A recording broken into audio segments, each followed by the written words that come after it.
माँ, ये राधिका है, तुम्हारी बहू। राधिका गांव में हॉस्पिटल में नर्स का काम करती है। बस हम दोनों में दोस्ती हो गई और हमने शादी कर ली। राधिका, माँ के पैर छू। अरे चल हट नालायक। अरे मैंने क्या क्या सपने देखे थे कि तेरी शादी किसी अमीर घर में करूंगी और दहेज में लाखों रुपए लूंगी, और तू गांव की इस मामूली लड़की को मेरी बहू बनाकर ले आया। लेकिन बेटे की जिद के आगे सुनीता देवी मजबूर हो जाती है। राधिका सुनीता देवी को फूटी आंख भी नहीं भाती थी। तुम चिंता मत करो भाग्यवान, हम दोनों मिलकर अपनी बहू को इतना सताएंगे कि वो हमसे तंग आकर ये घर छोड़कर चली जाएगी। फिर हम अपने बेटे की शादी किसी बड़े सेठ की बेटी से कर देंगे, ठीक है? अगले दिन सुनीता देवी अपने बेटे का कमरा साफ कर रही होती है। तभी बहू के सामान में उसे एक बड़ी बड़ी मूंछों वाले आदमी की तस्वीर दिखाई देती है और उसके कंधे पर एक बड़ी सी बंदूक टंगी होती है। तस्वीर के नीचे लिखा होता है डाकू मंगल सिंह। ये किसकी तस्वीर है बहू? ये मेरे पिताजी की तस्वीर है। बस फिर क्या था। ये सुनते ही सुनीता देवी के हाथ पैर कांपने लगते हैं। वो भागती हुई सीधा अपने पति के कमरे में जाती है। अरे गजब हो गया जी, गजब। अरे क्या हो गया भाग्यवान? हमारी बहू एक मशहूर डाकू मंगल सिंह की बेटी है। हे भगवान, अब क्या होगा? क्या कहा? डाकू मंगल सिंह? अरे मर गए रे। सुना है वो तो बड़ा ही खतरनाक डाकू है, मारता ज्यादा है गिनता कम है।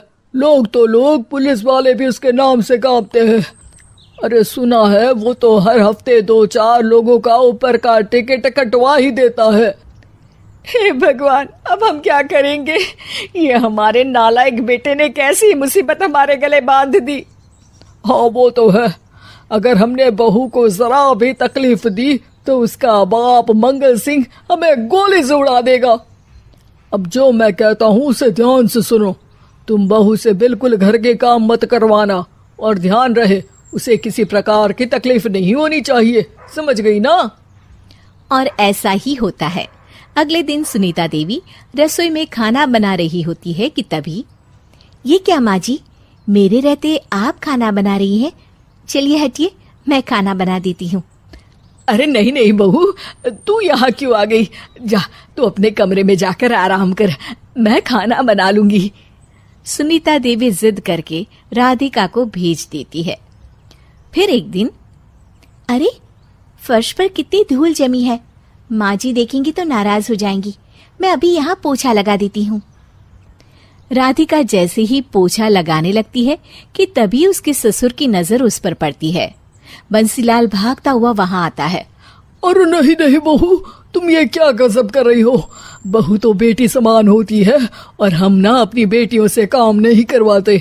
तुम आराम से बैठकर YouTube पर किड लॉजिक चैनल की सास बहू की कहानियां देखो। वो लोग ना बहुत अच्छी अच्छी कहानियां बनाते हैं। सच? आप देखते हैं? अरे मैं तो रोज देखता हूँ।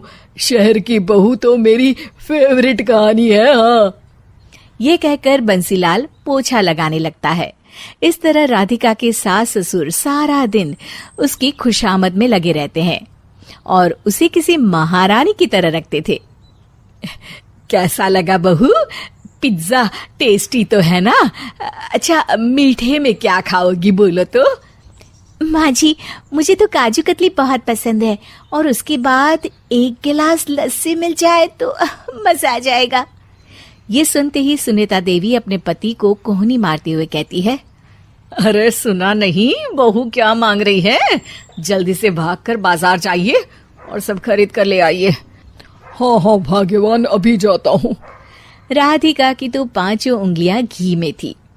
वो तो अपने ससुराल में मजे कर रही थी। दूसरी तरफ राधिका की सास उसके लिए कभी नई साड़ी खरीद लाती तो कभी उसके लिए नए गहने बनवा देती। फिर एक दिन डाकू मंगल सिंह अपनी बेटी राधिका से मिलने अपने आदमियों के साथ आता है। उन सबको देखते ही राधिका के सास ससुर डर के मारे कांपने लगते हैं। मर गया रे। डाकू मंगल सिंह तो सच में कितना डरावना दिखता है, ऊपर से इतनी बड़ी बंदूक लेकर घूमता है। कैसे हैं समधी जी? क्या हुआ? आप इतना घबरा क्यों रहे हैं? और आपको इतना पसीना क्यों आ रहा है? आपकी तबीयत तो ठीक है ना? जी अभी तक तो ठीक है, पर लगता है बहुत जल्द खराब होने वाली है। क्या कहा आपने? जी कुछ नहीं, बताइए बताइए कैसे आना हुआ। दरअसल आज आपके शहर में हमारी नाटंकी मंडली का प्रोग्राम है, तो इसी बहाने सोचा बेटी का ससुराल भी देखता चलूं। ये सुनते ही राधिका के सास ससुर हैरान हो जाते हैं। क्या कहा? आप नौटंकी में काम करते हैं? हाँ माँ जी, पिताजी डाकू की एक्टिंग बहुत अच्छी करते हैं, उन्हें तो कई अवार्ड भी मिल चुके हैं। और ये बंदूक, ये तो असली लगती है। तभी राधिका के पिताजी अपनी नकली मूंछ निकालते हुए कहते हैं, इस मूंछ की तरह यह बंदूक भी नकली है। ये तो छर्रे वाली बंदूक है, इससे तो मैंने आज तक चिड़िया भी नहीं मारी।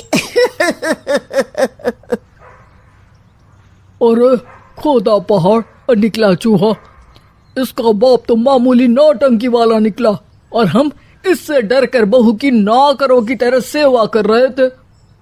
आपने सही कहा जी, इसके पीछे मेरे कितने पैसे खर्च हो गए, और काम कर करके मेरी तो कमर टूट गई सो अलग। अरे बहू, तूने अपने पिताजी के बारे में हमें पहले क्यों नहीं बताया? राधिका मुस्कुराते हुए कहती है, आपने तो कभी पूछा ही नहीं ना माँ जी।